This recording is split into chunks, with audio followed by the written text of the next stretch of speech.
the Nike Vomero 18. We've hit 50 plus miles, and now we answer the question if this is a good, consistent, long run kind of shoe, or if Nike lied to us again.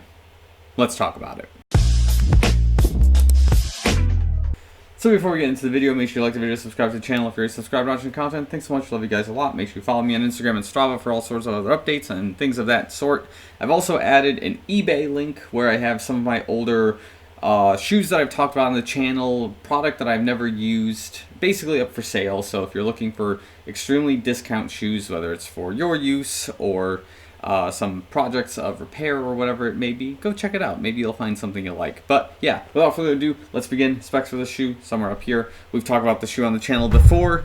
In a scenario where I had taken it to Charleston, South Carolina for my Cooper River Bridge Run shakeout preparation and things like that. So we'll discuss that shortly as to how I felt running with these shoes there after we kind of check out the outsoles and the exterior ends of the shoe. So at 50 plus miles, I don't really expect a whole lot of beat down for the shoe, at least nothing that would surprise me. And as I'm looking at it right now, nothing crazy, which is good. All of the red rubber looks like it's in good condition on the left foot. I see some wear on the lugs on the exterior end of the shoe. That'd be the black pieces there.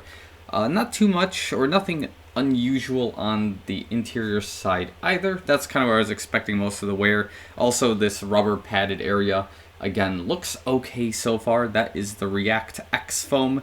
I think I saw it on the right foot. There's a little bit of chipping of that foam to the rubber in this area where it looks like it's shredding, kind of like string cheese. Just something really interesting to observe at kind of this stage. But yeah, same thing going on. The lugs are getting beaten up on the black pieces there of the rubber, and then the red seems to be in good shape so far.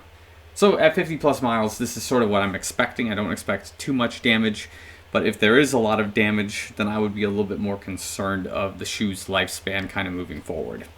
So let's talk about ride and other things like that. So when we originally talked about this, my expectation was that this would be similar to the Vomero 16, which was what I used, I think like 2-3 years ago now for a lot of my slower paced, longer run work and some of my easy runs as well, because that's what I was just looking for, was a shoe that could slow me down, have a lot of support, have a lot of cushion, and just be able to sustain a longer paced, longer distance run at a more consistent pace. Did the Vomero 18 do the same thing? Well, let's, kind of get into one of my long runs that I did actually a couple hours ago. And we'll say long run because some of you will hear that I ran 9.5 miles and we'll just be like, that's not a long run, that's like an easy run. But like, according to my training plan, this is my post Cooper River Bridge Run preparation for a 10K that I've signed up for, or that I haven't signed up for yet, but I'm like 90% sure I'm signing up for, and that's going to be the Boulder 10K in Boulder, Colorado. If that happens, then cool, that's what this training plan is for. It's for 7 or 6 weeks from now at the time of this video, or I'm going to do the Soldier Field 10 miler. One or the other, we just need to kind of get that set in stone in terms of travel and logistics. But anyway, back to this. What's going on here, when I was using it in Charleston, is the shoe felt very foreign to run in. And I was wondering if it was just because it was like a jet lag thing, or I was exhausted, I couldn't figure it out, or maybe it was like a stack height issue, and I realized that that wouldn't be a major thing to consider, because there are other shoes I've run in where the stack height was already high, where it had this high heel effect of a 10mm offset. So I just don't know, maybe I had like an off day or something like that, but I was running like 8:15, 8:30 pace, and it just felt like my legs weren't working properly. So there's probably a much broader lesson there, which would be when you're traveling for a race day, give yourself a lot of time to adjust from the moment you get off the plane up until a race day, because it's not that easy just to like get off the plane and start racing. You've been sitting for a long time, you get into a new time zone, common sense things, right? But when it comes to this shoe, as I started putting more mileage into it, it started making a lot more sense, which is what I was hoping would happen, right? At this point with 50 miles, I put in my 9.5 mile long run, And my pace plan was to be no faster than 8 minutes and 10 seconds. Keep it conversational, right? But for some reason, the shoe had me like locked in at somewhere between 7:30 and 7:45 pace for the entire workout.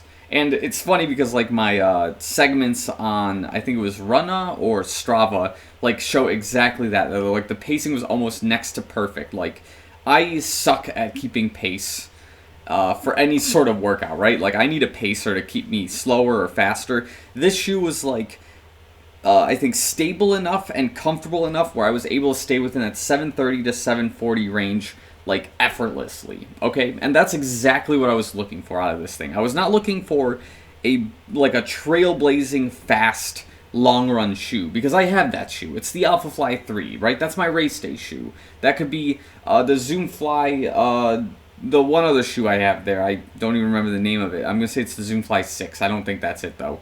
If it is, I'll correct. But I have that shoe, right? That's like the carbon plate shoe that's not as comfortable but has a lot more speed. Whereas a shoe like this with no carbon plate is more comfortable. It's a lot more stable. It's got a higher stack height, so it is a lot more forgiving on my joints in the long run. The thing is holding my long run pace and my body in a good position when I need it to. And that's exactly what I was looking for out of the Vomero 18 when I bought it, right? And we're going to compare it to the Nova Blast 4 or 5 when the time comes. But as the shoe stands alone, I'm very happy with what I've seen at 50 miles in, right? Like, it's doing exactly what I want it to do. It's not overreaching or doing something silly, which I don't like. It's doing the job, right? That's the one main ask I had for it. And I think when we discussed it in the original video, or the first impressions video I had some concern with like this padding here where it felt like it was hitting the midfoot area of my shoe, particularly in the left foot. I think that's where the main cause of concern was. Like there was a little bit of that burning sensation like right underneath that area. It kind of subsided after the workout, but that being said, it's still kind of a concern point. I wonder if this will just kind of fade away once the rubber has been like broken in a little bit more. There isn't as much like friction rubbing on the ground as I expect from the compound that's being used there. So maybe it'll chill out after that. The other things to look out for, just the wear on the lugs. At some point, it might get to the same point that I got with the Vomero 16, where the wear was so bad I like started losing grip while running downhill. And that's a really weird thing to do. So the point is to maintain as much downhill grip as possible. So other than that, the upper has been very comfortable. Tying the shoes is always weird. It's the shoelace combination with the eyelid choices. It's just the laces are just hard to tie. The lockdown is okay in this particular area, like in the midfoot area and the toe box, it's great. I don't complain about that. In the heel area, it's fine. It's just the shoelace spot is weird. And on top of it, when you tie the shoe, I wonder if I can simulate it here. When you tie it, you're sitting on this Vomero 18 like logo patch, and it's just, I don't know if it like ties well into the tongue or it's just kind of like becoming this like barrier to lock down the front area of your foot. So that's just something that was of concern for me. But as we go on, we'll see if that becomes, I guess, a larger issue moving forward. But yeah, overall, 50 plus miles deep, I'm pretty happy with what I'm seeing from the Vomero 18. Pretty much, it's going to, if everything is going as planned, which I don't know it will, the plan will be, again, to use it like the Vomero 16, which is to use it up to 300, 400 miles for my easier work, my easy long run work, not really using it for anything tempo or threshold kind of pace. The idea will be just keep it for consistent, slower work, which is what I'm really bad at doing in my training regimen, right?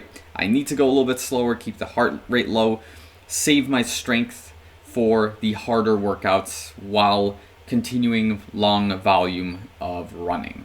So that's where the Vomero 18 is, and so far Nike has been pretty good about this one. I don't think they deviated too much from their previous formula, but again, we'll see what happens. So, that being said, if you agree or disagree with the assessment, let me know in the comments below. If you own this pair of shoes, or you had the Vomero 16, 17, or any other Vomero, and you think the trend is basically going in the same direction that the shoe is a pretty nice piece, let me know in the comments. But yeah, I think we'll leave it at that. So thanks again for watching. I'll see you guys in the next one.